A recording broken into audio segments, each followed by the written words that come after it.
मूर्खबुद्धिः आत्मानं बुद्धिमतीं मन्यते स्म कान्ता। अतः एव सा स्वस्य स्नुषां लक्ष्मीं बहुधा पीडयति स्म।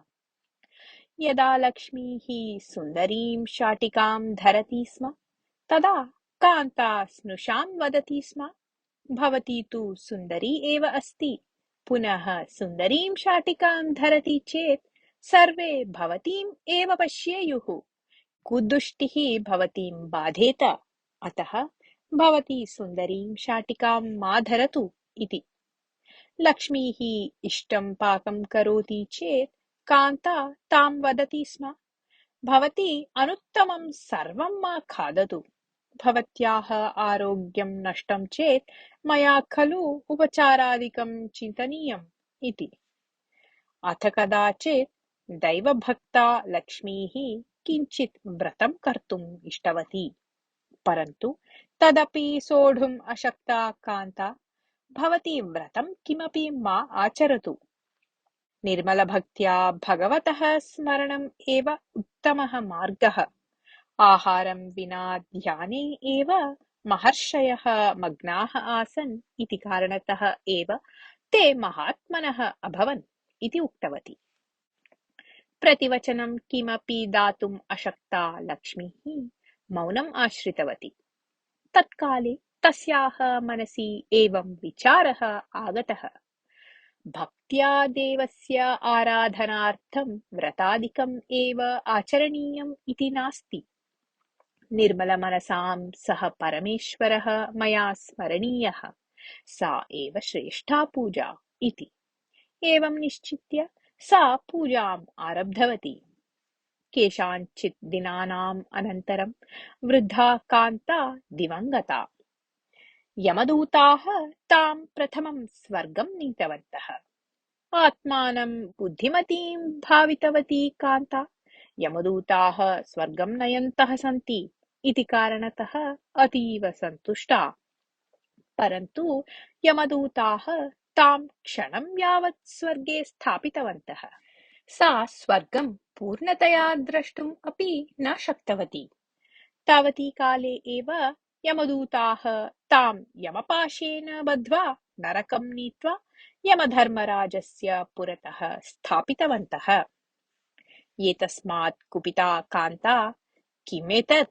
भवतः दूताः आदौ मां स्वर्गं नीत्वा क्षणाभ्यन्तरे एव ततः अत्र नरकम् आनीतवन्तः।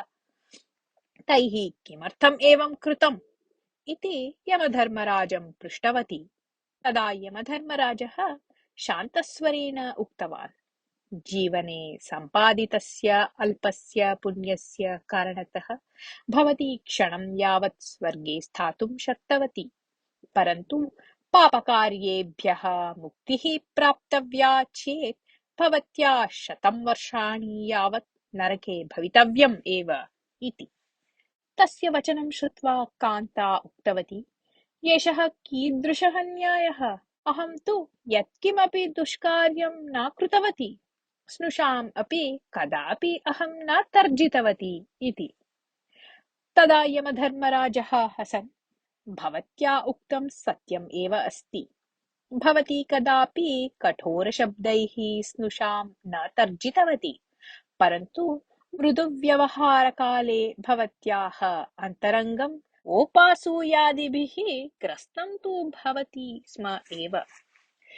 कायेन वचसा मनसा च यत् कार्यं क्रियते तत्र मनसः प्रथमं स्थानम् अस्ति।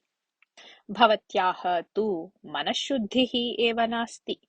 मनसि कल्मषं स्थापयित्वा आत्मीयता व्यवहारः क्रियते चेत् ततः किमपि प्रयोजनं न भवति। अतः दार्शनिकाः वदन्ति, भक्त्या विना मन्दिरप्रदक्षिणा क्रियते चेत् किं फलम् इति। भवत्याः कारणतः एव भवदीया स्नुषा व्रतं कर्तुम् अपि न शक्तवती। भवती तु क्रोधं मनसि स्थापयित्वा निश्चलमनसा ध्यानं करोतु इति तां बोधितवती। मुग्धा सा तु तथा एव ध्यानं कृत्वा पुण्यं सम्पादितवती इति उक्तवान्। भवतः वचनं सत्यम् एव अस्ति। मया एते विषयाः न ज्ञाताः आसन् इति खेदेन उक्तवती कान्ता। भवादृशाः मूर्खाः अहङ्कारिणः च एतादृशविषयान् न अवलोकन्ते। तथापि भवत्याः स्नुषायाः पुण्यसम्पादने भवती परोक्षतया कारणम्। अतः एव भवती स्वर्गे क्षणं यावत् भवितुं शक्ता।